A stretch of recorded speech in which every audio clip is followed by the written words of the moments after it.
Hello student, मेरा नाम रेणु गुप्ता है। मैं हिंदी और संस्कृत हाई स्कूल एवं इंटरमीडिएट के छात्रों को पिछले 7 वर्षों से पढ़ा रही हूँ। तो बच्चों, चलिए हम सामान्य हिंदी की कुछ तथ्यों के बारे में जानें। बच्चों, ये काव्य क्या है, इसके बारे में हम लोग जानेंगे। यानी काव्य के परिभाषा क्या है, आमतौर पर हम पुस्तकों के माध्यम से जानते हैं। यानी पुस्तकों में दिया रहता है, कहीं न कहीं आप पुस्तक में या किसी के द्वारा सुना होगा कि काव्य वह रचना है जिसमें छंद, ताल, लय, तुकबंदी से युक्त वाक्य रचना होती है, उसे हम काव्य कहते हैं।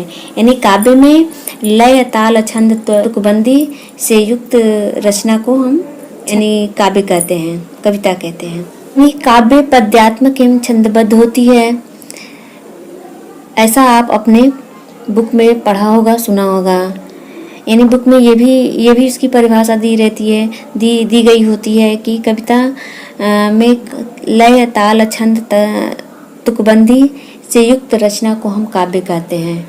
तो बच्चों, ये तो हम पुस्तकीय परिभाषा पढ़ रहे हैं, लेकिन वास्तव में काव्य होता क्या है, इसे हम आम भाषा में सामान्य तौर पर कैसे कह सकते हैं।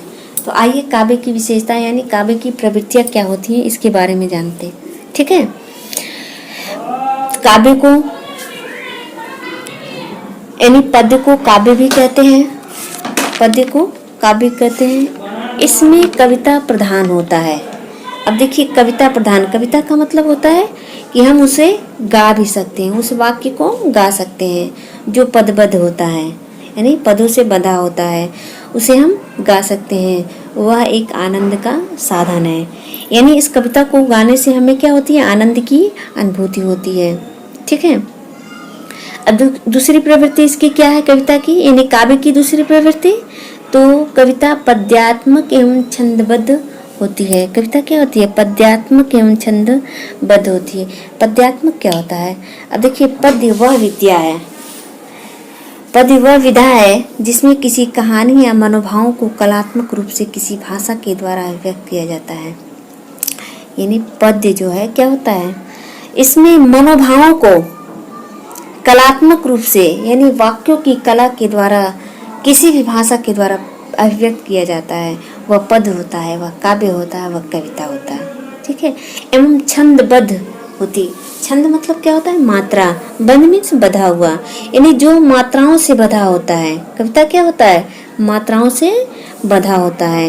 यानी मात्राएं जिसमें निश्चित होती हैं, जैसे दोहा छंद, सोठा छंद, चौपाई छंद, रोला छंद, ये सब क्या है, छंद के भाग हैं। इसमें मात्राएं निश्चित होती हैं, यानी कविता में मात्राएं भी होती हैं। ठीक है, देखिए अगला जो है आपका भावनाओं की प्रधानता।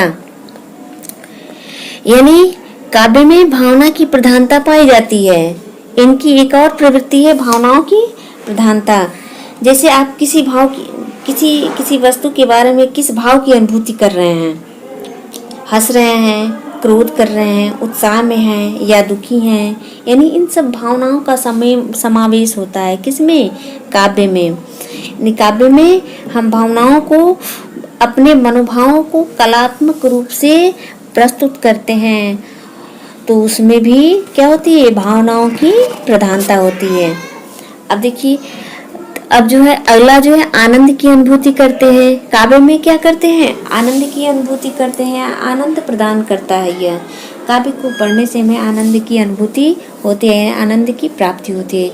यानी यह जो है कविता जो है, यानी काव्य जो है आनंद प्रदान करने का साधन है। ठीक है, इसके बाद अगली प्रवृत्ति इसकी आती है कल्पनाओं का आश्रय। यानी इसमें कल्पना की प्रधानता होती है।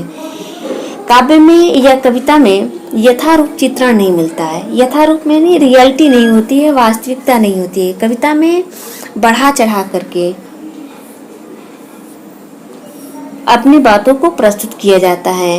यानी इसमें जो है कहानी को यथारूप न दे करके काल्पनिक रूप में प्रस्तुत किया जाता है। यानी इसमें वास्तविकता नहीं पाई जाती है, किसमें, कल्पनाओं में। यानी कविता में जो है इसमें वास्तविकता नहीं पाई जाती है, बल्कि यथार्थ को कभी जिस रूप में देखता है, यानी कभी जो वास्तव में जो चीज है उसको वह कभी किस रूप में देखता है तथा जिस रूप से वह प्रभावित होता है, उस वस्तु से, उस विषय वस्तु से जिस रूप से प्रभावित होता है, उसी का चित्रण वह कविता के माध्यम से करता है। यहाँ पर कवि का सत्य है सामान्य सत्य से भिन्न होता है। जो कवि जो व्यक्त कर रहा है वह और जो सामान्य सत्य है उससे भिन्नता पाई जाती है। और इसी प्रभाव को देखने के लिए कवि अतिशयोक्ति का सहारा भी लेता है।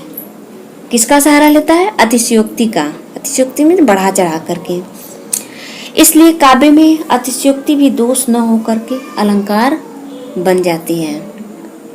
ठीक बच्चों, तो इस प्रकार जो है हम यहाँ पर अपने वीडियो का समापन करते हैं। अगर हमें इस प्लेटफॉर्म पर मौका मिलता है तो हम ऐसे ही इंटरेस्टिंग वीडियो जो है आपको उपलब्ध कराएंगे। इसके बाद हम काव्य सौंदर्य के तत्व पढ़ाएंगे। ठीक है, धन्यवाद।